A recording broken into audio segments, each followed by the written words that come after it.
मोक्षमार्गस्य नेतारं भेत्तारं कर्मभूभृतां ज्ञातारं विश्वतत्त्वानां वन्दे तद्गुणलब्धये वन्दे तद्गुणलब्धये।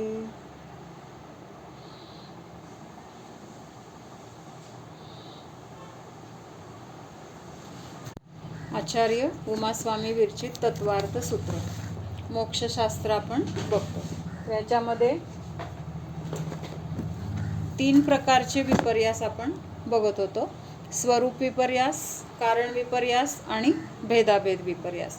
ह्या 3 विपर्यासांना दूर करणं हे आपल्या काय आहे तर सुखाचं कारण आहे। म्हणजे आपल्या आत्ताच्या दुःखाचं मुख्य कारण काय आहे तर ह्या सगळ्या विपरीत मान्यता, आणि त्या दूर करण्याचा उपाय काय सांगितला। पहिल्यांदा स्व आणि पर भेद विज्ञान करायला सांगितलं।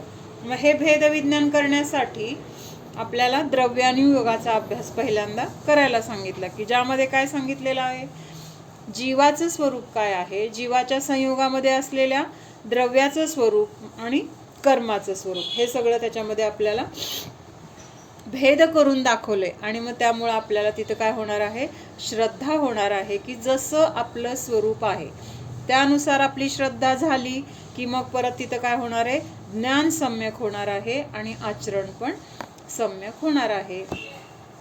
मग आपण काल बघितलं की प्रत्येक द्रव्य कसं आहे, स्वतंत्र आहे।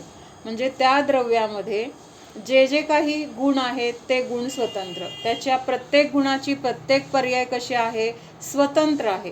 म्हणजे एका द्रव्याचं काम दुसरा द्रव्य काही करू शकत नाही, किंवा परिणमन दुसऱ्या द्रव्याच्या द्वारे केलं जाऊ शकत नाही। मग ही स्वतंत्रता, ह्याच्यासाठी एक काल शब्द आला होता। काय शब्द आला होता, अकारण कार्यत्व शक्ती। ही शक्ती प्रत्येक द्रव्यामध्ये आहे। अकारण म्हणजे काय सांगितलं होतं, सहज, म्हणजे त्याला काही कारण नाही आहे। आता द्रव्य आहे किंवा जीव आहे, विश्व आहे, कशामुळे आहे, का आहे, असं विचार केला तर त्या प्रश्नाला उत्तर नाही। का उत्तर नाही तर ते सहज आहे। विश्व सहज आहे, विश्वामध्ये असलेले सगळे द्रव्य सहज आहेत। त्या द्रव्यांना कुणी उत्पन्न केलंय का, नाही। त्या द्रव्यांचा कुणी नाश करू शकतं का, नाही। म्हणजे त्या द्रव्याचं अस्तित्व आहे, अनादी काळापासून आहे, अनंत काळ पण असणार आहे। मग ह्या प्रश्नाला उत्तर नाहीये की का आहे, म्हणलं तर आहे, तो ते द्रव्य आहे, त्या द्रव्याचा तो स्वभाव आहे। हे कसं आहे तर सहज आहे, त्याला काही कारण नाही, म्हणून त्याला शब्द काय आला होता, अकारण। आणि अकार्यत्व शक्ती, अकार्यत्व शक्तीचा अर्थ काय घेतला होता, की त्या द्रव्याचं जे जे परिणमन होतंय तर ते परिणमन होणं म्हणजेच काय आहे, त्या द्रव्यामध्ये ते कार्य होतंय। एका द्रव्यामध्ये जी पर्याय आता उत्पन्न झालेली आहे तर ती पर्याय काय आहे, कार्य आहे। कशाचं कार्य आहे, त्या द्रव्याचं ते कार्य म्हटलं जातं। द्रव्याचं परिणमन होतंय, द्रव्य हे काय आहे, कारण आहे, आणि त्या कारणांपासून तिथं कार्याची उत्पत्ती होते। मग प्रतिसमयाला जे परिणमन आहे, परिणमन म्हणजे काय, बदल काहीतरी चालू आहे की नाही।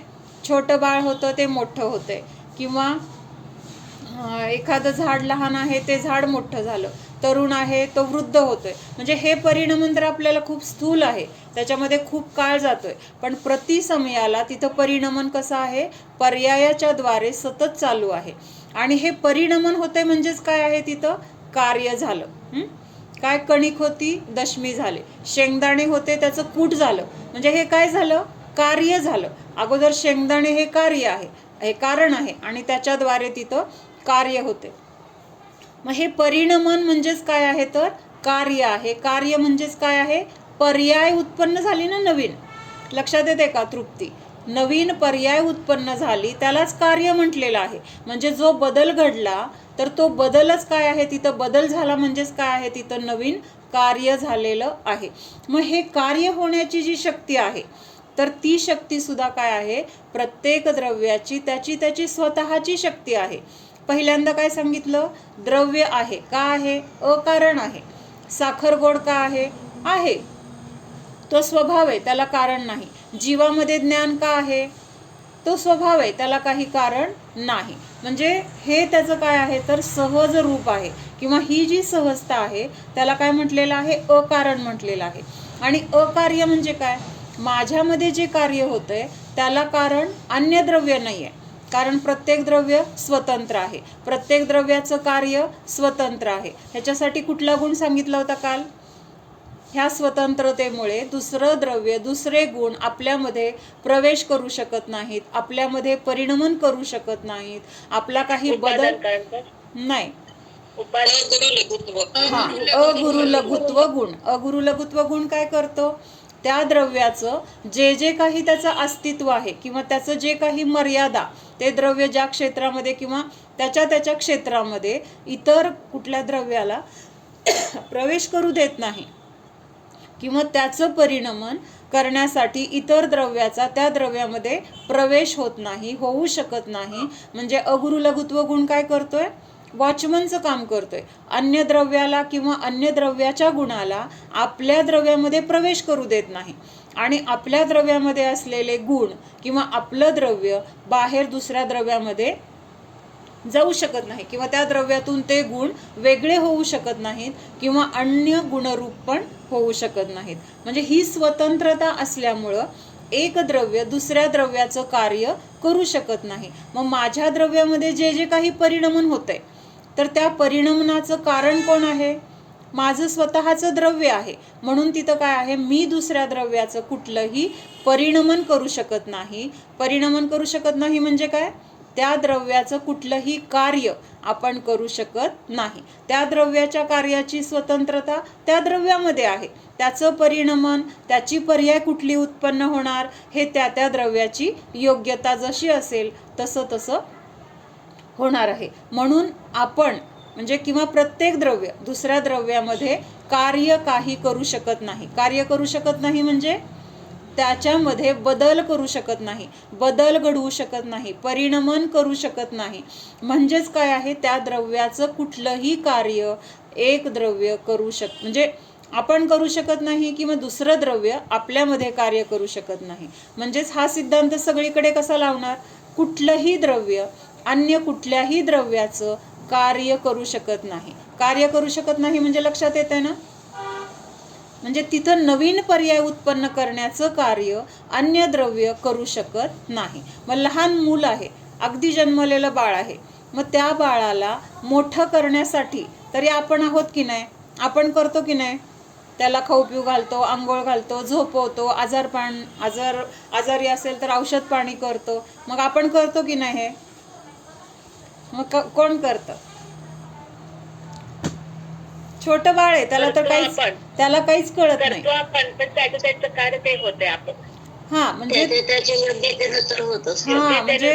ते किती जरी लहान असेल, त्याला काही जरी कळत नसेल तरी सुद्धा त्याच्यामध्ये जे जे काही परिणमन होतंय, त्याच्यामध्ये वाढ होती, त्याच्यामध्ये आजारपण येतंय, ते नवीन नवीन क्रिया करायला शिकतंय आपल्यामुळं. आपण त्याला शिकवलं, आपण त्याला खाऊ घातलं, आपण त्याला सांभाळलं, आपण त्याचं रक्षण केलं असं आपण मानतोय, पण प्रत्यक्षात ती शक्ती आपल्यामध्ये नाही. फक्त आपण कल्पनेने मानतोय, त्या बाळाला मी सांभाळलं, त्या बाळाला मी मोठं केलं, त्याला मी शिकवलं. ह्या सगळ्या काय आहेत, आपल्या कल्पना आहेत. आणि ह्या कल्पना म्हणजेच हे सगळे विपर्यास आहेत. आणि ह्यांना दूर करायचं तर ही अकारण अकार्यत्व शक्ती आपल्याला लक्षात आली पाहिजे. अकार्यत्व म्हणजे काय, मी त्या द्रव्यामध्ये कुठलंही परिणमन करू शकत नाही, त्या द्रव्याचं कुठलंही कार्य माझ्याद्वारे होऊ शकत नाही, हे आपल्याला लक्षात आलं पाहिजे. म्हणजे माझ्या द्रव्यामध्ये जे कार्य होणार आहे ते परद्रव्य करू शकत नाही, परद्रव्यामध्ये जे कार्य होणार आहे ते मी करू शकत नाही. म्हणजे परद्रव्याचा कर्ता मी नाही, परद्रव्यामध्ये जे जे परिणमन होणार आहे त्याची शक्ती त्या द्रव्यामध्ये आहे, त्याचा कर्ता आपण नाही. हे आपल्याला कुणी सांगितलं, अकारण अकार्यत्व शक्ती ही एक शक्ती आहे. जसं आपल्यामध्ये म्हणजे हे कबूल आहे की कुठलाही पदार्थाचं काही करू शकत नाही, वाईट नाही, चांगलं नाही. पण आता आपण असं म्हणजे एक म्हणण्यात येतं ना, आई वडिलांनी मुलांसाठी खस्ता खाल्ल्या, मी खूप कमवले, कष्ट केले खूप. असं व्यवहारात म्हटलं जाईल, म्हणावं लागेल. नाहीतर मग तिथं व्यवहार चालणार नाही. पण हा व्यवहार आहे. व्यवहार कशाला म्हटलंय? उपचार. उपचार म्हणजे जे खरं नाही पण तिथं ते बोलावं लागतं, करावं लागतं. मग हा जो उपचार आहे तर तो उपचार वरवर आहे किंवा व्यवहार चालण्यासाठी आहे. अंतरंगामध्ये मान्यता काय पाहिजे? की जरी हे आत्ता संयोगात आहेत, ह्यांचं मला करावं लागतंय असं आपल्याला वाटतंय, पण त्यांच्या त्यांच्या योग्यतेने ते होतंय. ते होत असताना आपण तिथं कोण आहोत? मुलांना आपण शिकवलं, खस्ता खाल्ल्या, किंवा आपण कमवलं असं म्हणतोय, किंवा मुलांना शिकवलं म्हणताना तिथं आपण त्या मुलांसाठी कोण आहोत? निमित्त आहोत. आपण फक्त निमित्त आहोत. म्हणजे आपण तिथं निमित्त रूपाने असल्याशिवाय ते कार्य पण होणार नाही. पण त्या द्रव्यामध्ये आपण काहीही करू शकणार नाही. ही काळ्या दगडावरची रेष आहे. म्हणजे हीच आपल्याला अकारण अकार्यत्व शक्ती सांगते की ते बाळ सुद्धा काय आहे, किंवा ती मुलं सुद्धा काय आहेत? परद्रव्य आहेत, स्वतंत्र जीवद्रव्य आहेत, किंवा त्यांचं शरीर पण एक अनेक पुद्गल द्रव्यापासून बनलेलं एक पिंड आहे. मग अशा ह्या प्रत्येक वेगवेगळ्या द्रव्यामध्ये किंवा त्या जीवद्रव्यामध्ये जे जे काही परिणमन होणार आहे त्याची शक्ती त्याच्यामध्ये आहे. कुठली शक्ती आहे ती? ती उपादान शक्ती. त्या उपादान शक्तीच्या द्वारे त्या द्रव्याची प्रत्येक पर्याय कधी कशी होणार आहे, काय होणार आहे, कुठल्या काळामध्ये होणार आहे, हे सगळं काय आहे? त्या द्रव्याची योग्यता ठरलेली आहे. आणि ती तिथं पर्याय घडत असताना किंवा ती पर्याय तिथं उत्पन्न होत असताना, म्हणजेच त्या द्रव्याचं परिणमन होत असताना, म्हणजेच त्या द्रव्याचं कार्य होत असताना आपण तिथं समोर असेल तर आपण फक्त तिथं काय आहे? निमित्त आहोत. आणि निमित्त करता असतो का? निमित्त काय आहे? फक्त उपचाराने तिथं हजर आहे. निमित्त ना त्या द्रव्यामध्ये प्रवेश करतंय, ना त्या द्रव्याचं परिणमन करण्यामध्ये निमित्त समर्थ आहे. म्हणून हे सगळं स्वतंत्रता जर लक्षात आली तर आपल्या संयोगामध्ये कितीही गोष्टी असतील किंवा कितीही गोष्टी आपण सकाळपासून करण्यासाठी विकल्प केले असतील किंवा हे करायचंय असं ठरवलं असेल, पण कुठंतरी अंतरंगामध्ये हे फक्त काय आहे? एक संयोग आहेत. आणि ते संयोग असे म्हणजे माझ्या संयोगात आलेत त्यामुळे त्या क्रिया करण्याचे भाव मला होत आहेत, पण त्या द्रव्याचं परिणमन होण्याची योग्यता त्याच्यामध्ये आहे. त्याचा करता मी नाही.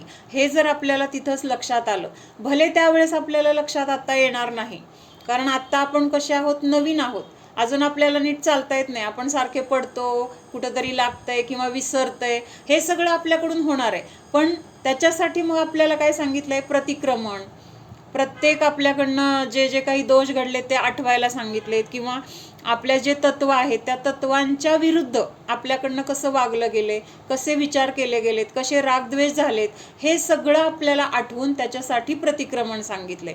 का प्रतिक्रमण सांगितलंय? आपण चुकतोय ना सारखं. म्हणजे चुकताना आपल्याला लक्षात पण येत नाही की आपण चुकतोय, पण नंतर लक्षात येते, अरे आपण असं करायला नको होतं, आपण इथं चुकलो. अरे आपण असं मानायला नको होतं, आपण असं मानलं. किंवा असं बोलायला नको होतं, असं रागद्वेष करायला नको होते. खूप वेळा असं होतं की आपल्याला एखादी गोष्ट एखाद्याची पटलेली नसते आणि लक्षात पण येतं की बाबा की झालंय, त्याच्या योग्यतेने झालंय, पण आपल्याला ते इतकं दुखलेलं असतं किंवा असं आपल्याला ते बोलल्याशिवाय राहत नाही. म्हणजे कुणाजवळ तरी आपण लगेच काय करतो? बोलून दाखवतो. त्यांनी असं केलं, त्यांनी असं बोललं, त्यांनी असं बोलायला पाहिजे होतं का? आधी सुरुवातीच्या काळात तर आपल्याला हे लक्षातच येत नाही की हे चुकीचं आहे किंवा हे आपण निंदा करतोय, आपल्याच कर्माचं फळ आहे, हे सुरुवातीला लक्षात येत नाही. पण नंतर काय होतं? चिंतन जसं वाढेल, तत्वाचा अभ्यास जसा आपला होईल, तसं लक्षात येते की आत्ता इथं हे चुकलेलं आहे आणि इथं त्याच्या योग्यतेने झालंय किंवा माझ्या कर्माच्या नुसार मला ते बघावं लागते. पण तिथं तेवढी शक्ती आपल्यामध्ये नसते की आपण तिथं स्वतःला स्थिर ठेवू शकू.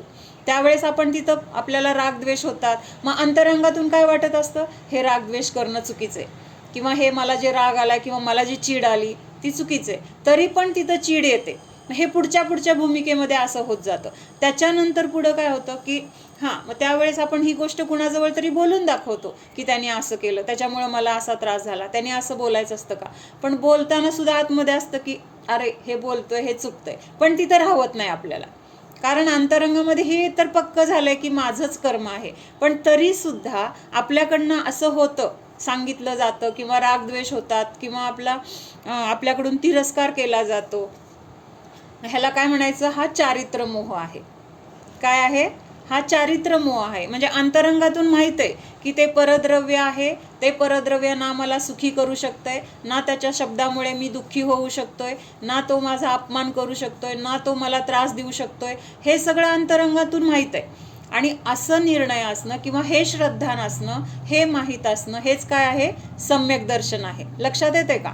म्हणजे परद्रव्याला त्याचा करता आणि स्वतःमध्ये घडणाऱ्या परिणामाला स्वतः त्याचा करता किंवा जे अनुकूल प्रतिकूल प्रसंग आपल्या संयोगामध्ये घडत आहेत, तर त्याचं कुठंतरी कारण काय आहे? पूर्वी आपण केलेले तसे भाव आहेत, त्या भावाचं ते फळ आहे. हे आपल्याला कळत असताना सुद्धा आपल्याकडून पर्यायामध्ये रागद्वेष होत आहेत, त्याबद्दल आपल्याला बोललं जात आहे, परत परत आपण त्याची तक्रार करतोय. हे सगळं करताना सुद्धा आतमध्ये माहीत असताना सुद्धा हे का होतंय? तर तिथं काय आहे? तर हा चारित्र मोह म्हटलाय. म्हणजे दर्शन मोह तर नाहीये. दर्शन मोह नाहीये म्हणजे काय? तिथं एकत्व नाहीये, त्याच्यामुळंच मी दुःखी, अशी जर अंतरंगातून पूर्ण मान्यता असेल तर तिथं काय आहे? मिथ्यात्व आहे. लक्षात येतंय का? दर्शन मोह आणि चारित्र मोह फरक लक्षात येतोय का? दोन्ही पण मोहनीय कर्माचेच भेद आहेत. मोहनीय जे कर्म आहे त्याचेच हे भेद आहेत, दर्शन मोहनीय आणि चारित्र मोहनीय. मग अंतरंगातून जर हीच मान्यता आहे, नाही त्यांनीच मला त्रास दिला, त्यांनीच माझं नुकसान केलं किंवा त्याच्यामुळेच मला सुख लागलं, जे काही असेल आपल्या संयोगामध्ये आपल्याला जे घटना घडतात ते आपण आपला विचार करून लावून घ्यायचे की आपल्याला कशामुळे आपल्याला दुःख वाटते, कशामुळे आपल्याला सुख वाटते, किंवा आपण ते सुख आणि दुःख त्याचं कारण परद्रव्याला मानतोय का, किंवा परद्रव्यामध्ये जे परिणमन झालं त्याचं कारण स्वतःला मानतोय का. हे आपण आपल्या परिणामांची परीक्षा करायला पाहिजे. आणि तिथं अंतरंगामधून जर हे स्वीकार आहे, नाही त्याचं परिणमन मी करू शकत नाही, माझं परिणमन तो करू शकत नाही, किंवा त्याच्यामुळं मला सुख दुःख मिळू शकत नाही, जे काही मला भोगायला लागतंय तर ते माझ्याच परिणामाचं फळ आहे, असं अंतरंगातून मान्यता असताना सुद्धा बाहेर घडणाऱ्या गोष्टी कधी कधी आपल्याला सहन होत नाहीत. त्याचं तिथं काय होतं? आपल्याकडून प्रतिक्रिया केली जाते किंवा सहज होऊन जाते आणि नंतर त्याचा आपल्याला पश्चाताप पण होतो. मग हे जे प्रतिक्रिया घडते, तर त्या प्रतिक्रिया घडण्याचं कारण काय आहे? तर चारित्र मोहनीय कर्म आहे. पण अंतरंगातून मान्यता माझ्यामुळं त्याला सुख मिळालं किंवा त्याच्यामुळं मला दुःख मिळालं असं मानून जर जे काही रागद्वेष आपल्याकडून पर्यायात होत असतील, तर ते रागद्वेष किंवा ते चारित्र मोहनीय कर्म काय आहे? मग तिथं दर्शन मोहनीय सहित आहे. त्यामुळं तिथं काय आहे? ते पूर्ण दुःखाला किंवा संसाराला कारण आहे. आपण जाणून बुजून करतो आहे की आता भाव होतात, ही आपली कमजोरी आहे. प्रतिक्रमण चालतं का? हा, प्रतिक्रमण त्या वेळेस आपल्याला लक्षात आलं. आता समजा माझं कुणाशी तरी भांडण झालं आणि भांडताना तर मी बोलले, जसं समोरच्याकडून आलं त्याला मी प्रत्युत्तर पण दिलं, अगदी रागात दिलं, आणि नंतर त्यावेळेस पण मला जाणवत होतं की असं बोलायला नाही पाहिजे, पण तो आवेश असतो ना किंवा कर्माचा तीव्र उदय आहे, तर त्यावेळेस ते बोललं जाणार. पण नंतर लक्षात येते ना आपल्या की नाही, हे चुकलं माझं, मी घसरायला नको होतं, मी घसरले गेले, लगेच प्रतिक्रमण. असं नाही की आपण जेव्हा संध्याकाळी सामायिक करणार आहे किंवा मंदिरात गेल्यावरच प्रतिक्रमण करायचं, त्याच वेळेस लगेच प्रतिक्रमण करून एक जरी नमोकार मंत्र म्हणला, 9 म्हणा, 3 म्हणा, अगदी आपल्याला नाही जमलं, हे माझे दोष मिथ्या होत, मी चुकले असं म्हणून तिथं एक नमोकार मंत्र जरी म्हणला तरी तिथं काय आहे? आपल्याला तो खरा पश्चाताप आहे. म्हणजे आता हे आणि आपल्या मनाला सारखं वाटतं ना, हा मी चुकले, ते चुकलं, म्हणायला होतं, शांत राहायला पाहिजे होतं, गप्प बसायला पाहिजे होतं. हा, पण हे असं वाटत असताना तिथं अंतरंगातून आपलाच दोष आहे हे लक्षात येतं का? तो दोष स्वीकारण्याची आपली तयारी असते का? जरी समोरच्याने आता 2 थोबाडीत दिल्या, दोष असू दे नसू दे, दोष नसला नाही, अगोदर तो स्वीकार पाहिजे. बाहेरून गप्प बसायला पाहिजे. म्हणजे आता कुणीतरी हातपाय बांधले, मग कुणीतरी मारलं, आता हातपाय बांधले म्हणून आपण गप्प आहे, नाहीतर मग हातपाय सोडलेले असले तर आपण पण त्याला 2 दिले असते. तसं गप्प नाही बसायचं. गप्प बसलोय कशासाठी? की तो मला तो त्रास देणारा नाही किंवा त्याचा दोष काहीच नाही आहे. आत्ता त्याच्याकडून मला 2 थोबाडीत खाव्या लागल्यात, माझंच ते कर्म आहे, हा स्वीकार त्यावेळेस आपल्याला अंतरंगातून आहे. आणि मग आपण गप्प बसलो तर तिथं काय झाला, धर्म झाला. लक्षात येते का? नाही मग हो. हा आपला दोष तरी पण एखाद वेळेला आपण काय म्हणतो, जोडीत असल्याचं नादी न लागल्या पैसे गप्प बसलेलं बरं. असं खरं म्हणतो, असलं तरी सुद्धा बघू शकत बरोबर नाही. आहे. पण आता तो आपल्याला का बोलला? आपलं चुकीचं नसताना, आपलं काही त्याला आपल्याकडून त्याला काही त्रास झालेला नसताना पण तो येऊन आपल्याला का बोलला? त्याने येऊन आपल्याला त्रास का दिला? त्याची चूक आहे का आपली चूक आहे? मूळ चूक बघायची.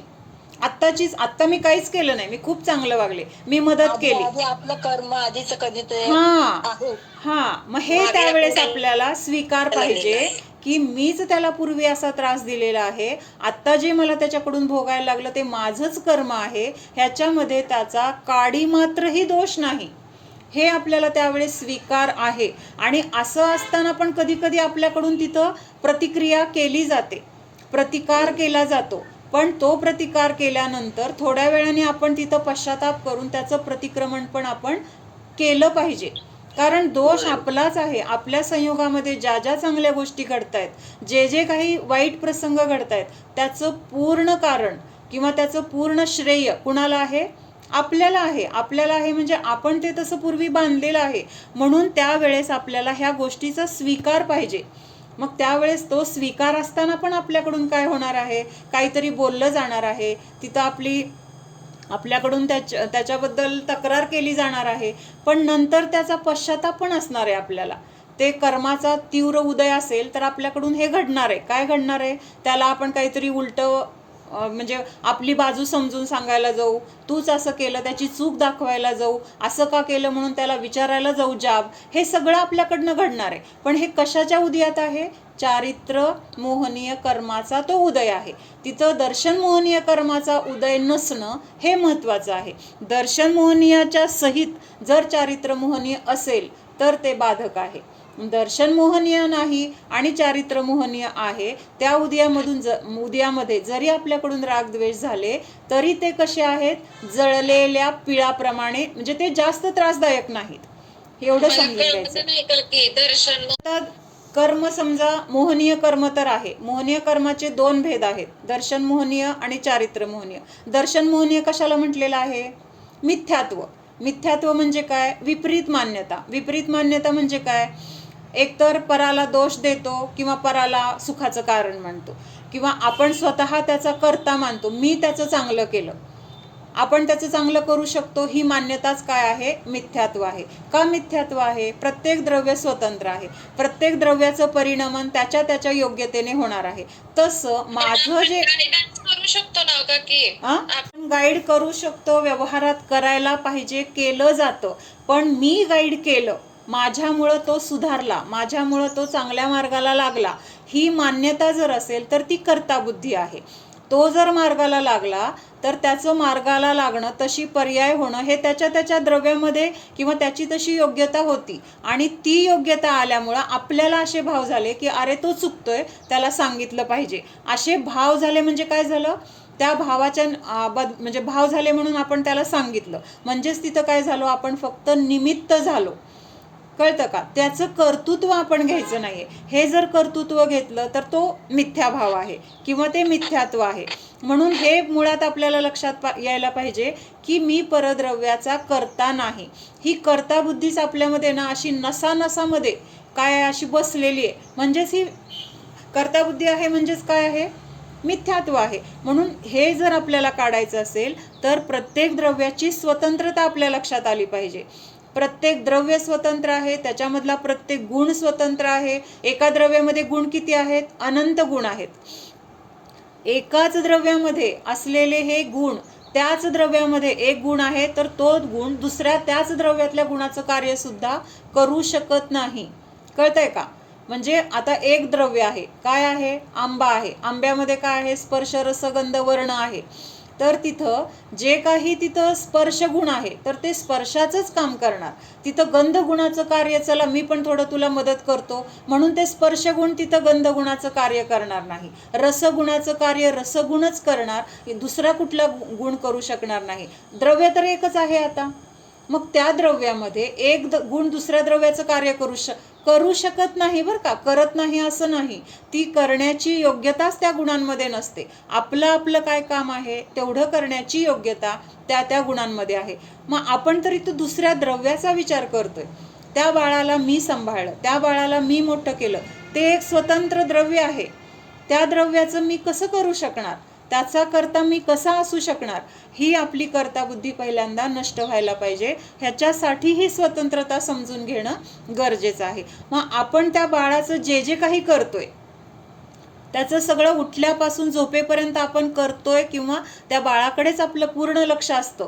बाकीच्या सगळ्या क्रिया करताना सुद्धा बाळ उठलंय का, बाळाने शी केली का, बाळाची आता खायची वेळ झाली, औषधाची वेळ झाली, झोपायची वेळ झाली, ह्या प्रत्येक गोष्टीचं आपल्याला काय असतं तिथं आतमध्ये चिंतन चालू असतं. पण हे सगळं चालू असताना सुद्धा त्या बाळाचं आपण ते करणारे नाही, त्याचा करता आपण नाही. ते बाळ त्याचं पुण्य घेऊन आलंय. ते बाळ जन्मलं तेव्हा हे सगळं पुण्य घेऊन आलंय आणि ते जेवढं ते पुण्य घेऊन आलंय ना तेवढं ते पुण्याच्या निमित्तामध्ये आपल्याकडून ते सगळं केलं जातंय. कळतंय का?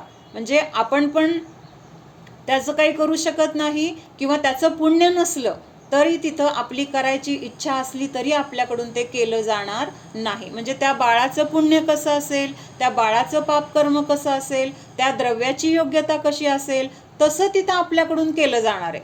खूप वेळा काय होतं की आपण खूप काळजी घेतो, अगदी त्याला व्यवस्थित सांभाळतो आणि मग ते बाळ रडत उठतं आणि बघतो तर काय तिथं त्याच्या आजूबाजूला मुंग्या दिसतात. मग आपण जर खूप काळजीपूर्वक ठेवले, आपल्याला असं भाव आहे की त्याला काही त्रास होऊ नये, मग का बरं असं झालं? होतं की नाही असं? त्याच्या टकुच्यात किंवा मुंगी गेलेली असते, कानात मुंगी गेलेली असते, म्हणजे त्याचं ते कर्म आहे की नाही तिथं. आपण करता आहे तर ह्या गोष्टी त्याला त्रास झाला नाही पाहिजे, त्याला मुंगी चावली नाही पाहिजे, त्याला आजार पण आलं नाही पाहिजे, त्याला कुठलं औषध द्यायची गरज नाही पडली पाहिजे.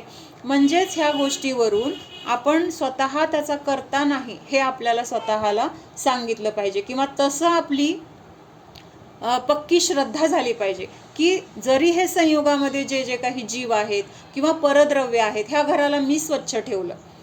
मी कोण स्वच्छ ठेवणार? त्याची योग्यता होती तसं होण्याची, आणि मग मला झाडायचे भाव झाले, मग मला पुसायचे भाव झाले, मग मला जिथल्या तिथं ठेवायचे भाव झाले. हे सगळं काय आहे? निमित्त नैमित्तिक संबंध आहे. आणि हा संबंध आपल्याला म्हणजे लक्षात घेऊन त्याच्याबद्दलचं श्रद्धान आपल्या मनामध्ये निर्माण झालं पाहिजे. म्हणजेच तिथं काय आहे? कर्ता बुद्धी राहणार नाही. आणि ही कर्ता बुद्धी नष्ट झाली म्हणजेच तिथं काय झालं? कारण विपर्यास संपला. आपण परद्रव्याचं कारण स्वतःला मानतोय.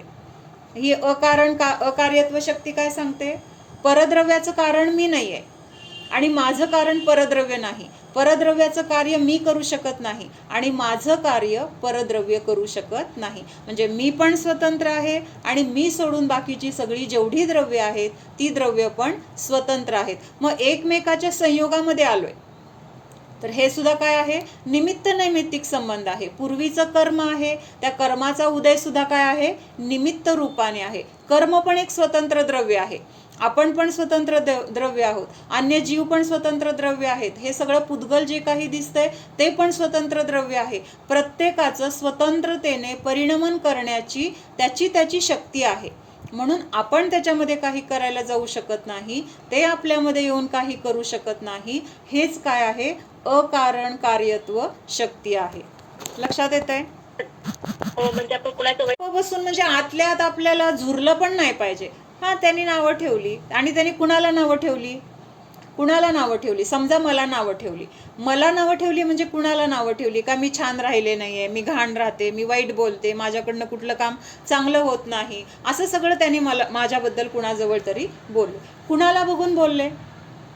ह्याचं ना खूप चिंतन करायला पाहिजे सतत आपल्याला ह्या गोष्टीचं. भले आपण व्यवहारात कुठलं काम करतोय, काही स्वयंपाक असेल, बाकीच्या घरातल्या कामं असतील, पण काम करताना आपल्या मनामध्ये काहीतरी दुसरे विचार संसाराचे चालू असतात, काहीतरी मागच्या घटना आठवतात, कुणाबद्दल तरी काय कुणी बोललेलं, काय घटना घडलेली, ह्याचं चिंतन करतो. हे सोडून ह्या तत्वाचं जर चिंतन केलं तर ही तत्व पण आपली पक्की होणार आहेत. पक्की होणार आहेत म्हणजे आपले विचार, आपलं श्रद्धान त्या रूपाने होणार आहे. आणि एकदा ते श्रद्धान झालं की आपल्याला त्रास होणार नाही. तर मग आता मला कुणीतरी नावं ठेवली, माझी कुणीतरी निंदा केली, कुणाला बघून केली? शरीराला बघून केली.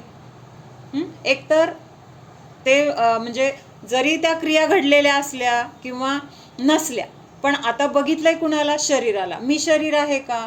म्हणजे आपल्याला ह्या दुःखातून किंवा निंदा झाल्यानंतर आपल्याला वाईट वाटतं की नाही, त्यांनी मला असं म्हणलं, असं म्हणायचं असतं का, असं बोलायचं असतं का, चुकलं असेल, चुकत नसतं का, असं करून आपण आत काय करतो? मनाने खात राहतो. म्हणजे स्वतःला तिथं सारखं असं एक प्रकारचं बोच असते किंवा खंत असते, टोच असते. मग ही राहणार नाही.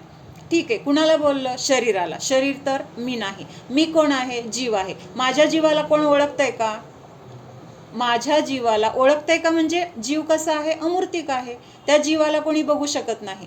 मी दुसऱ्या जीवाला बघू शकत नाही. म्हणजे आपण एकमेकाला बघतोय ते काय आहे? एकमेकांच्या शरीराला बघतोय. शरीराला बघतोय तो जीव, जाणतोय तो जीव, पण तो जीव कुणाला दिसत नाही. त्यामुळं जरी निंदा झाली किंवा जरी कौतुक झालं, दोन्ही गोष्टी आहेत.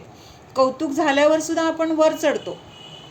म्हणजे आपल्याला असं वाटतं की आहा किती छान, कौतुक केलं की छान वाटतं, मग त्यांनी माझं कौतुक केलं, आपण 4 जणांना सांगतो, म्हणजेच आपल्याला त्याच्यामध्ये आनंद वाटला. मग कशाला धरून आनंद वाटला? शरीराला धरून आनंद वाटला. मग मी तर शरीर नाहीये.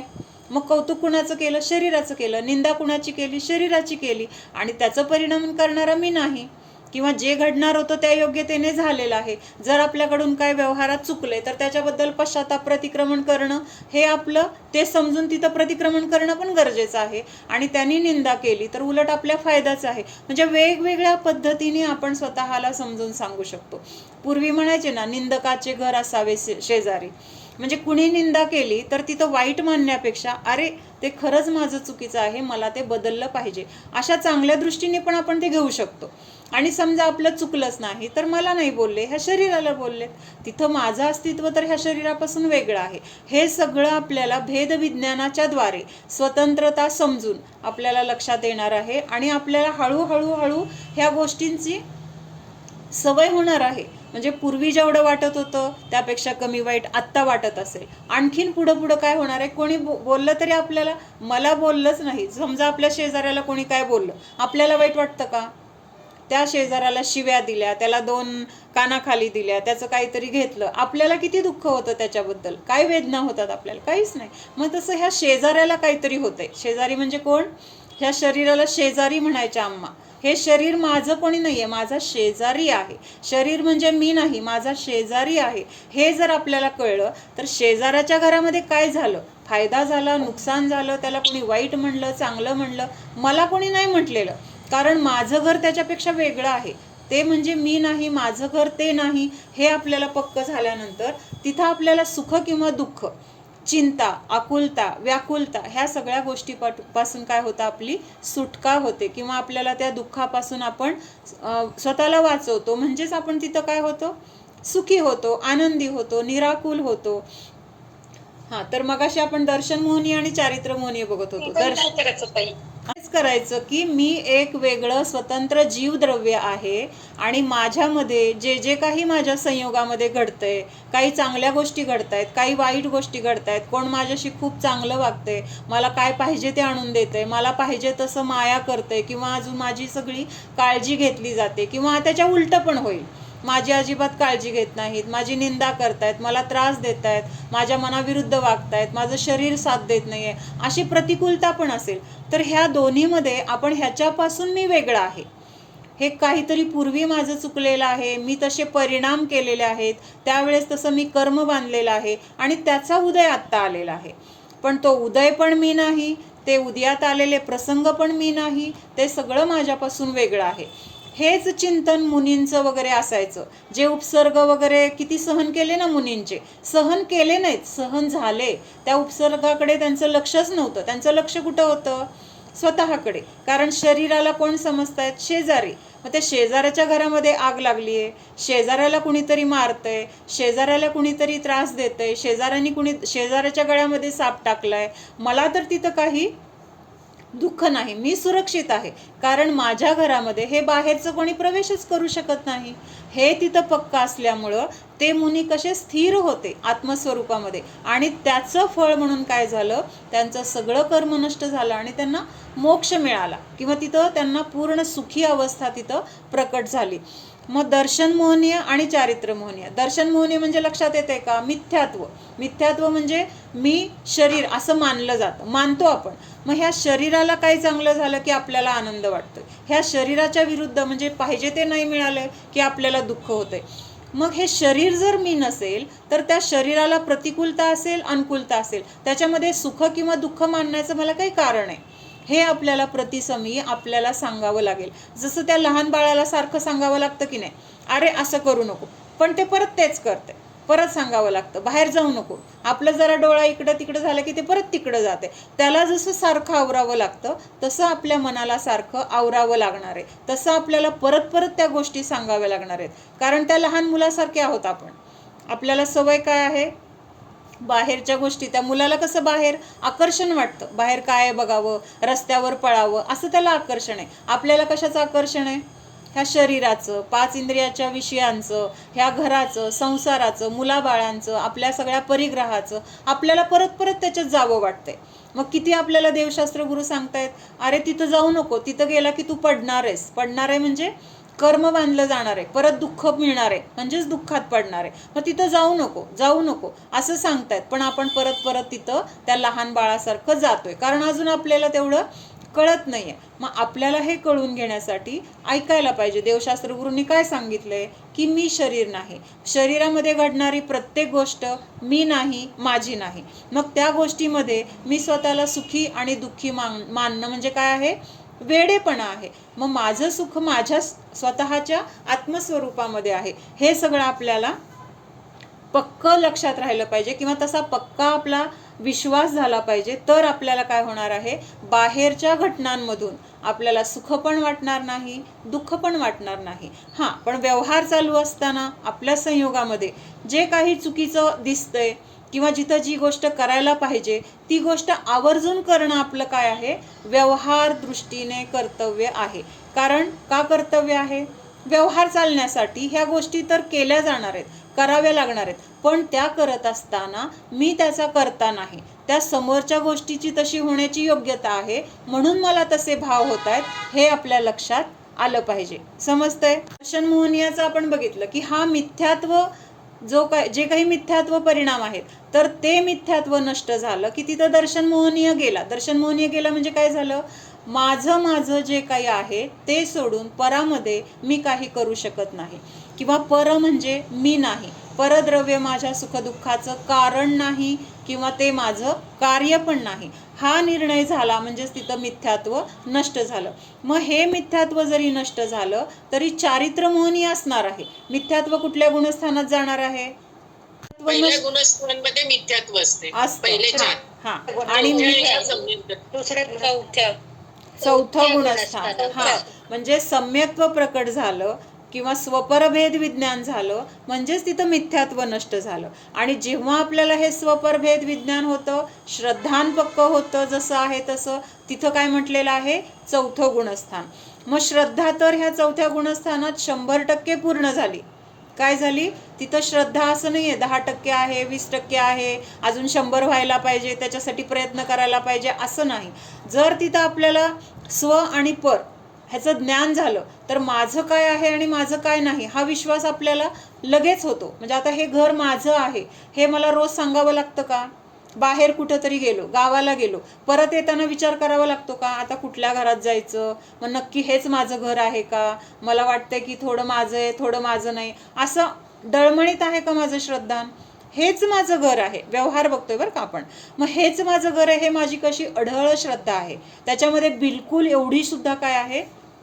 शंका नाही आहे. म्हणजेच तिथं श्रद्धा कशी आहे? 100% पक्की आहे, किंवा तिथं पूर्ण झालेली आहे.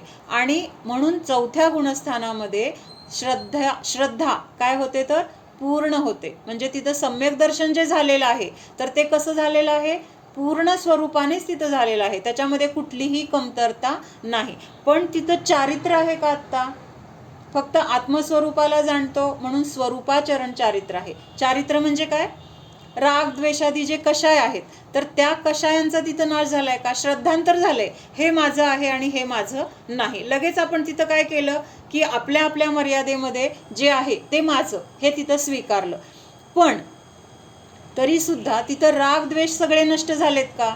रागद्वेष कधी संपणार आहेत? ते मात्र क्रमाने संपणार आहेत. म्हणजे मागं आपण एकदा बघितलं होतं, श्रद्धेची पूर्णता 4थ्या गुणस्थानात होते. पूर्णता म्हणजे काय? 100% 4थ्या गुणस्थानात झाली. आणि ज्ञान आणि चारित्र्य ह्याची पूर्णता कशी होते?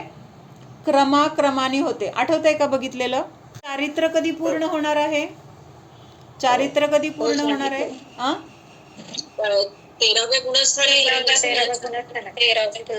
शेवटी. हा, 14व्या गुणस्थानाच्या शेवटी चारित्र्य पूर्ण होणार आहे असं उपचाराने म्हटलं जातं. 11व्या पासून किंवा 12व 13व्या ह्या गुणस्थानामध्ये पण यथाख्यात चारित्र्य म्हटलं जाईल. पण यथाख्यात चारित्र्य किंवा परम यथाख्यात चारित्र्य हे कधी म्हटलं जातं? की 14व्याच्या शेवटी. कारण तिथं काय झालेलं आहे? आता अघाती कर्म पण सगळे नष्ट झालेले आहेत. म्हणून चारित्र्याची पूर्णता ही 14व्याच्या शेवटी म्हटली जाते. ज्ञानाची पूर्णता कधी होते? ज्ञानाची पूर्णता केवळ ज्ञान प्रगट झाल्यावर. म्हणजेच 12व्याच्या अंत समयला, म्हणजे 12वं गुणस्थान संपतं, म्हणजेच तिथं 13वं होतं. म्हणजे तोच क्षण काय आहे? तर तिथं ज्ञानाची पूर्णता झाली, म्हणूनच तिथं 13वं गुणस्थान म्हटले. केवल ज्ञान झालं, सर्वज्ञता प्रकट झाली, म्हणजेच काय आहे? तिथं 13वं गुणस्थान. पण ह्या 13व्या गुणस्थानात एकदम जाऊ शकतो का आपण? 4थ्या गुणस्थानात श्रद्धान पूर्ण झालं, पण ते 13वं गुणस्थान यायला कितीतरी भव पण जातील, कितीतरी काळ जाईल. किती काळ जाईल? अर्ध पुद्गल परावर्तन एवढा काळ पण जाऊ शकतो. कदाचित त्याच्या अगोदर पण आपला मोक्ष होऊ शकतो. पण तिथं काय लक्षात घ्यायचंय? की ज्ञानाची पूर्णता क्रमाक्रमाने म्हणजे टप्प्याटप्प्याने होते. जसं व्हिडिओ आहे, डाउनलोड करताना आपल्याला तिथं 10%, 20%, 25% असं क्रमाने होतंय की नाही? मग ते डाउनलोड होते 100%. तसं ज्ञान 100% होण्यासाठी क्रम आहे. किंवा चारित्र्य होण्यासाठी सुद्धा तिथं, चारित्र्य पूर्ण होण्यासाठी सुद्धा तिथं क्रम आहे. कुठला आहे चारित्र्याचा क्रम? पहिल्यांदा 4थ्यामध्ये अनंतानुबंधी क्रोधमान मायालोभ गेलं. त्याच्यानंतर 5व्या गुणस्थानामध्ये काय असणार आहे? अप्रत्याख्यानावरण क्रोधमान मायालोभ पण नसणार आहे. त्याच्यानंतर प्रत्याख्यानावरण क्रोधमान मायालोभ जाणार आहे. आणि मग तिथं म्हणजे तिथं बाहेरून अवस्था दिसत आहेत. मग देशव्रत दिसतंय, त्याच्यानंतर महाव्रत दिसतंय, त्याच्यानंतर महाव्रत घेतल्यानंतर सुद्धा 7वं, 8वं, 9वं असे गुणस्थानं वाढत जात आहेत. ही गुणस्थानं म्हणजे काय आहे? तर चारित्र्य तिथं काय होत चाललंय? क्रमाक्रमाने चारित्र्य पूर्णतेकडे चालू आहे. मग असं हे काय आहे? दर्शन मोहनीय आणि चारित्र्य मोहनीय. आपण कशासाठी बघितलं हे?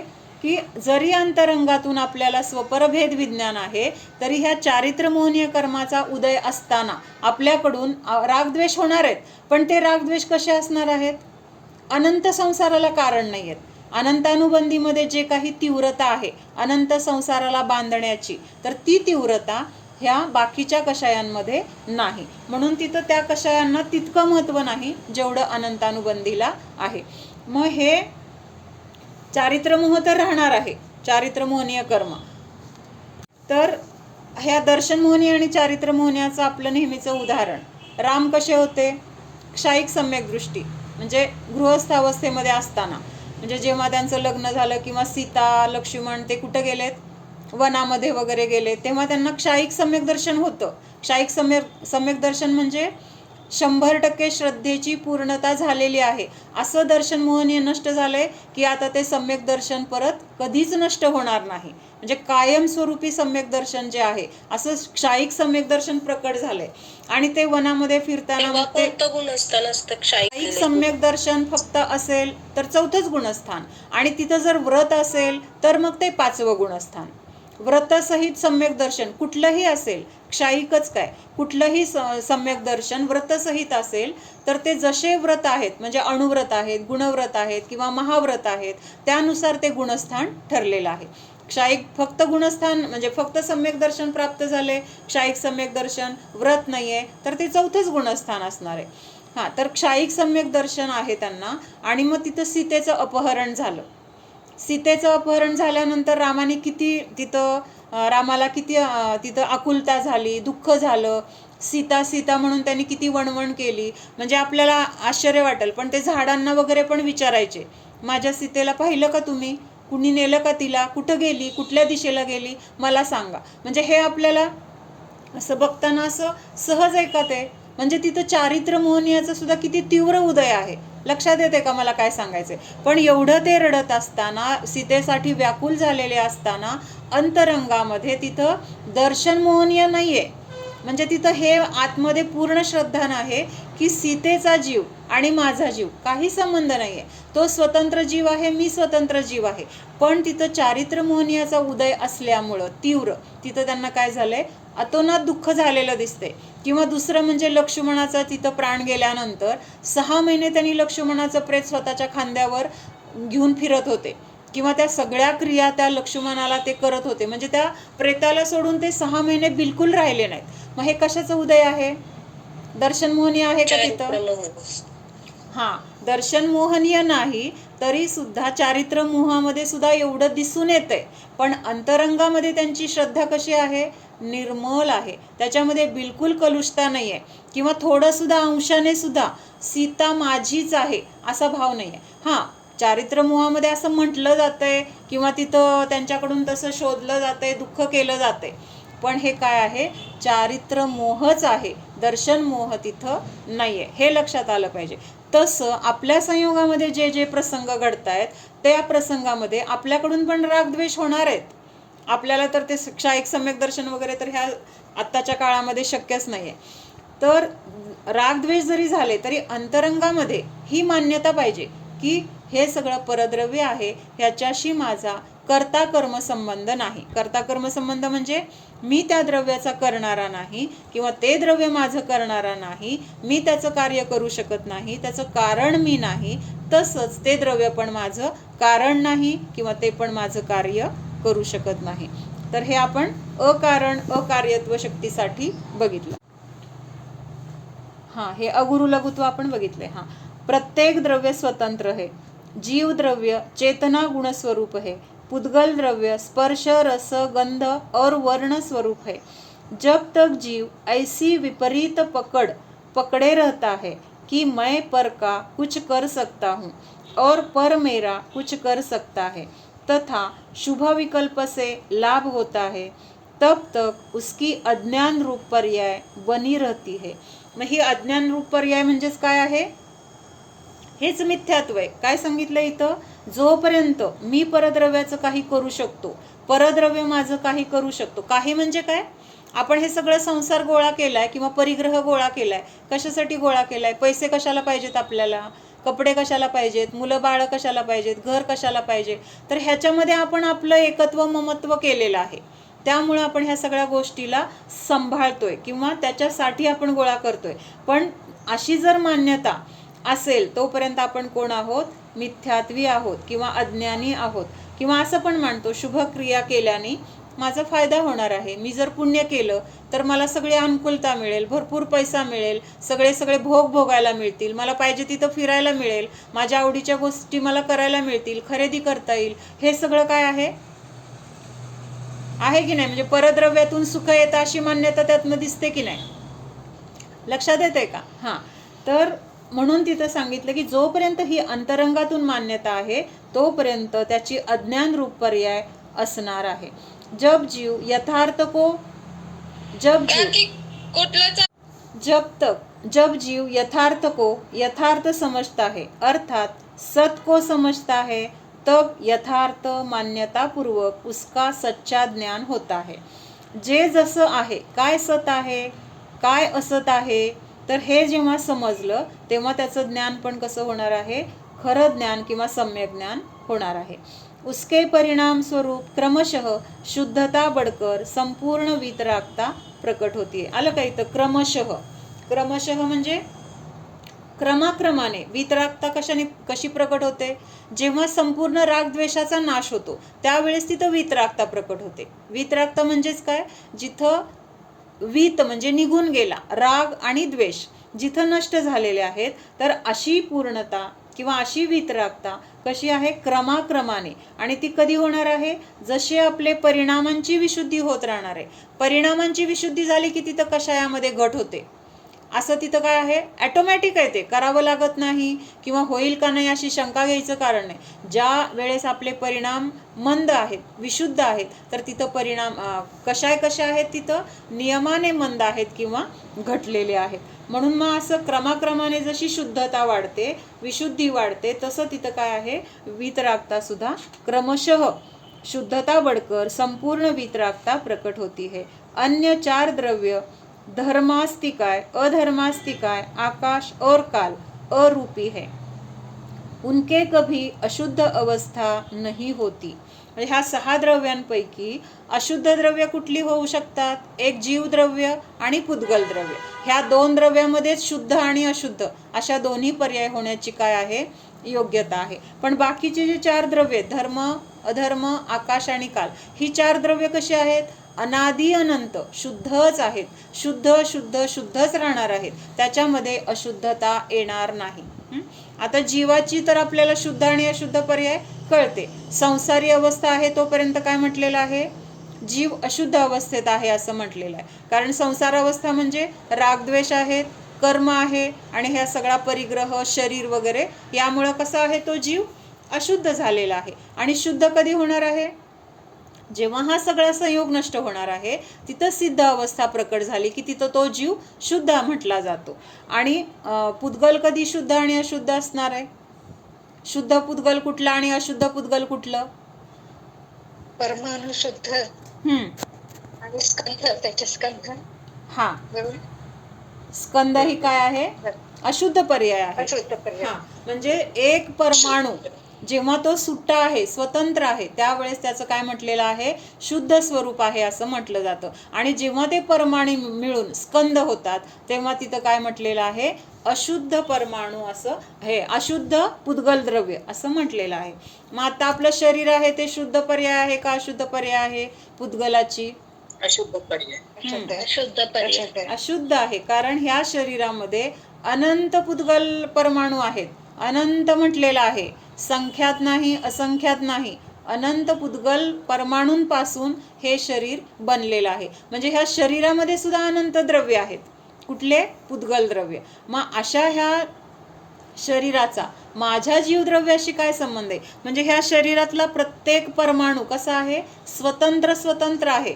जरी ते एका ठिकाणी आहेत आता काही काळासाठी, ते परमाणू पण स्कंद रूपाने काही काळापुरतेच आहेत. कधीपर्यंत आहेत, जोपर्यंत हे शरीर आपल्या संयोगामध्ये आहे. एकदा हे शरीर आणि जीव वेगळा झाला, काय होणार आहे, ह्या शरीराचं तिथं दहन केलं जाईल. मग ह्यातला परमाणू पण तिथं काय होणार आहे, सगळा वेगळा वेगळा होणार आहे, त्याचं परिणमन वेगळं वेगळं होऊन जाणार आहे.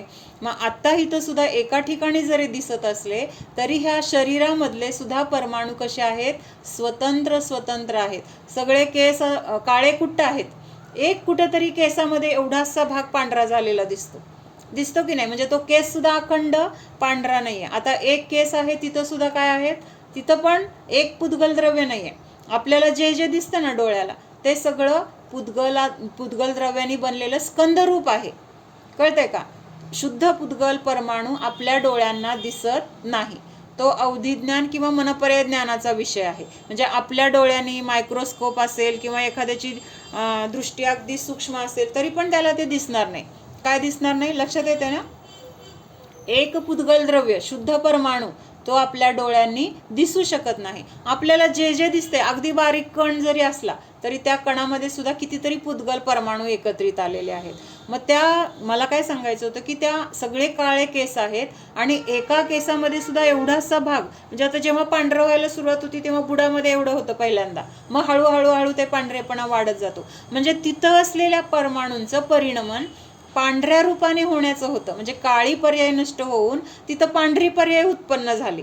म्हणजे त्या पर्यायामध्ये, म्हणजे त्या द्रव्याची तिथं स्वतंत्रता लक्षात येते का, त्याच्यासाठी बघतोय आपण. ते पांढरं झालं काळं झालं ह्याच्याशी देणं घेणं नाही आहे. म्हणजे एका परमाणूची कशी स्वतंत्रता आहे, ते कसं स्वतंत्र रूपाने परिणमन करते. आणि आपण काय म्हणतो, मी असं केलं, म्हणजे त्या मी करण्यामध्ये किती आपला अहमपणा आहे, तो अहमपणा आपल्याला काय करायचा आहे, नष्ट करायचा आहे. म्हणून ही स्वतंत्रता आपल्यासाठी महत्त्वाची आहे. मग इथं काय सांगितलं, ही 4 द्रव्य धर्म, अधर्म, आकाश आणि काल ही अरूपी आहेत आणि त्यांची कधीही अशुद्ध अवस्था होत नाही. इस प्रकार समझ लेने पर स्वरूप विपरीतता दूर होती है. आपली स्वरूप विपरीतता काय आहे? शरीर माझं, शरीराला चांगलं मिळालं तर मी सुखी, ह्या पैशामुळं मी सुखी, घर मोठा असेल, 4 लोकांनी माझं कौतुक केलं तर मी सुखी. म्हणजे त्याच्यामध्ये आपण काय मानलोय? आपलं स्वरूप मानलंय. आता जे जे पद आपल्याला मिळालेली आहेत ना, पद म्हणा किंवा उपाधी, उपाधी पद हे काय आहे? बाहेरून चिटकलेलं आहे. चिटकलेलं म्हणजे आता आधी, व्याधी आणि उपाधी 3 प्रकार आहेत. आधी कशाला म्हटलेलं आहे? तर आपल्यामध्ये, मनामध्ये जे काही विकार आहेत त्याला काय म्हटलेलं आहे? आधी. आधी म्हणजे मनाचा रोग. आपल्या मनामध्ये राग द्वेष उत्पन्न होत आहेत, हा काय आहे? मनाला झालेला रोग आहे. मन जेव्हा रागद्वेषाने रहित असेल तर तिथं ते मन कसं झालं? मग शुद्ध म्हटलं जाईल, किंवा तिथं आधीनी रहित म्हटलं जाईल. म्हणजे आधी म्हणजे काय? मनाचा रोग. व्याधी म्हणजे काय? शरीराचा रोग. आणि उपाधी म्हणजे काय? तर ह्या शरीराला बाहेरून ज्या ज्या काही पदव्या मिळाल्या, जे जे काही आपल्याला तिथं म्हणजे नाव असेल, पद असेल, किंवा आपलं डिग्री असेल, ह्या सगळ्या काय आहेत? तर उपाधी आहेत. आई, वडील, किंवा काका, मामा, काकी, मावशी, मुलगी, बहीण, हे सगळे काय आहेत? उपाधी आहेत. आणि किंवा आपण आता कुठली डिग्री, डॉक्टर झालो, इंजिनियर झालो, गृहिणी झालो, ह्या सगळ्या काय आहेत? उपाधी आहेत. मग ह्या आधी, व्याधी आणि उपाधी ह्याला आपण आपलं स्वरूप मानतोय. लक्षात येतं की नाही? आपण म्हणतो की नाही, मी आई आहे त्याची, मला तेवढा हक्क नाही का? आई आहे, माझं त्यांनी करायला नको का? म्हणजे त्या उपाधीला धरून बसलोय आपण. त्या उपाधीला आपण आपलं स्वरूप मानतोय, जे आपलं नाही. हे लक्षात आल्यानंतर आपली काय होणार आहे? स्वरूप विपरीतता दूर होणार आहे. म्हणून जे जे संयोग आपल्याला मिळाले त्या संयोगापासून मी नाही, मी नाही, हे मी नाही, हे माझं नाही, असं भेदविज्ञान तिथं सतत आपलं चालू असलं पाहिजे. तर तिथं स्वरूप विपरीतता नष्ट होणार आहे. 3 नंबरचा पॉइंट आहे, परद्रव्य, जड़ कर्म और शरीर से जीव त्रिकाल भिन्न है. काय सांगितले? त्रिकाल, तिन्ही काळामध्ये कशापासून भिन्न आहे? परद्रव्यापासून. परद्रव्य म्हणजे सगळा संयोग, जे जे काही आपल्या संयोगामध्ये आहे त्याच्यापासून हा जीव त्रिकालामध्ये भिन्न आहे. आत्ता भिन्न आहे, पूर्वी भिन्न नव्हता, किंवा पुढं भिन्न असेल, आत्ता भिन्न नाही, असं नाही. जरी ह्या सगळ्या संयोगामध्ये आपण राहत असलो तरी ह्या सगळ्यापासून आपलं अस्तित्व कसं आहे? पूर्ण भिन्न आहे. ते कधीच एकमेक झालेलं नाही किंवा होणार नाही. दुधामध्ये पाणी घातल्यानंतर ते लगेच एकमेक होतंय. दुधाचं अस्तित्व आणि पाण्याचं अस्तित्व तिथं वेगळं लक्षात येतंय का? नाही. म्हणजे ते कसं एकमेक वाटतंय, तसं जीव किंवा शरीर किंवा अन्य द्रव्य एकत्र दिसत असले तरी दूध पाण्याप्रमाणे कधीही एकरूप होणार नाहीत, असं एकमेक होणार नाहीत. म्हणून सांगितलं की हे त्रिकालामध्ये भिन्न आहेत. पूर्वी पण भिन्न होता, आत्ता पण भिन्न आहे, आणि पुढं पण अनंत काळामध्ये तो भिन्नच असणार आहे. भले मग आपण संसारात असू किंवा आपण संसारात नसू, तो भिन्न आहे आणि भिन्नच राहणार आहे. जब वे एक क्षेत्रावगाह संबंध से रहते हैं तब भी जीव के साथ एक नहीं हो सकते. एक क्षेत्रावगाह कशाला म्हटलंय? तृप्ती. म्हणजे जोपर्यंत हा जीव ह्या शरीरामध्ये आहे, शरीराचं क्षेत्र आणि जीवाचं क्षेत्र एकच आहे, जोपर्यंत आपली आयु आहे, जोपर्यंत हा मनुष्यभव आहे, तोपर्यंत ह्या शरीराला आपण वेगळं काढून जाऊ शकणार नाही. कुठं बाहेर जायचंय ना, थोडा वेळ हे हात दुखतोय ना, घरीच ठेवून जाऊया, किंवा हे डोकं फार दुखतंय, किंवा हे पाय फार दुखतोय, तेवढंच नेऊन दाखवून आणा, असं करता येतं का? म्हणजेच तिथं काही काळापुरती ते एकत्र राहतं. एका क्षेत्रामध्ये अवगाह म्हणजे काय? जागा किंवा त्या ठिकाणी राहणं. त्या एका क्षेत्रामध्ये राहणं ह्याला काय म्हटलंय? अवगाह. मग ह्या एका क्षेत्रामध्ये कोण आहे? जीव पण आहे आणि शरीर पण आहे. म्हणून ह्या दोघांचा संबंध कसा म्हटलाय? एक क्षेत्रावगाह संबंध असं म्हटलेलं आहे. तसं ह्या घराचा आणि जीवाचा एक क्षेत्रावगाह संबंध आहे का? आपण आत्ता ज्या घरात बसलोय त्या घराचा आणि आपला एक क्षेत्रावगाह संबंध आहे का? नाहीये. भले आपण हे घर आपलं म्हणतोय, आपल्या नावावर आहे, पण त्या घराला सोडून आपण बाहेर जाऊ शकतोय. आपण कुठं जातोय तेव्हा आपल्याला घर न्यायचं म्हटलं तरी आपण नेऊ शकणार नाही. म्हणजे हे काय आहे? त्याचं अस्तित्व आणि आपलं अस्तित्व वेगळ्या वेगळ्या क्षेत्रामध्ये आहे. मग त्याचा आपला एक क्षेत्रावगाह संबंध नाही. पण ह्या शरीराचा एक क्षेत्रावगाह संबंध आहे, तरी सुद्धा ह्या शरीरामध्ये राहत असला तरी हा जीव त्या शरीर रूप होणार नाही किंवा त्या शरीराचे परमाणू जीव रूप होणार नाहीत. म्हणजे एका क्षेत्रामध्ये राहून सुद्धा त्यांनी प्रत्येकाने आपापलं अस्तित्व कसं सांभाळलंय? माझं अस्तित्व माझंच राहणार आहे. शरीराचं अस्तित्व त्याच्या रूपानेच राहणार आहे. प्रत्येक द्रव्य के द्रव्य क्षेत्र काल भाव दुसरे द्रव्य में नास्ती रूप है. बाकीचं उद्या बघू. काय म्हटलं जातं? स्वचतुष्टय आणि अनंत चतुष्टय हे अनंत दर्शन, अनंत ज्ञान वगैरे हे ते भगवंतांचे चतुष्टय म्हटले जातात. पण प्रत्येक द्रव्याचे हे जे 4 चतुष्टय आहेत ते आपण उद्या बघूया. ओम सावधान जाणा, हा मी शुद्ध जीव आहे. जाणणारा आहे, मात्र जाणत आहे. जाणणे सोडून मी अन्य काहीही करणारा नाहीच. जाणा. स्वतःच्या स्वतंत्र अस्तित्वाला जाणा. हा मी स्वतंत्रच आहे, स्वाधीनच आहे. माझे द्रव्य स्वतंत्र आहे. माझ्यामध्ये असलेले अनंत गुण स्वतंत्र आहेत. या गुणांचे प्रत्येक पर्याय देखील स्वतंत्रच आहे. एक पर्याय दुसऱ्या पर्याय रूप होत नाही. एक गुण दुसऱ्या गुणरूप होत नाही. एक पर्याय दुसऱ्या पर्यायाचे परिणमन करत नाही, करू शकत नाही. मग मी परद्रव्याचे परिणमन कसे करू शकणार? विचार करा, निर्णय करा. जसे माझे द्रव्य स्वतंत्र तसेच परद्रव्य देखील स्वतंत्र आहे. त्याचे परिणमन करण्यासाठी ते द्रव्य सक्षम आहे, स्वतंत्र आहे. त्या परिणमनासाठी माझी गरज नाही. म्हणजेच मी परद्रव्याचा कर्ता नाही. परद्रव्य माझ्या सुखदुःखाचा कर्ता नाही. ही स्वतंत्रताच माझ्या सुखाचे कारण आहे. जाणा.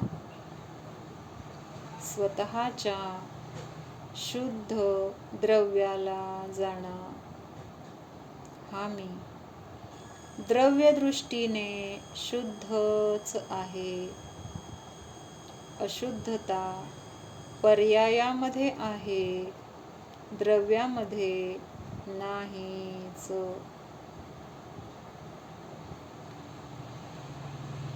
स्वतंत्र स्वरूपोऽहम्.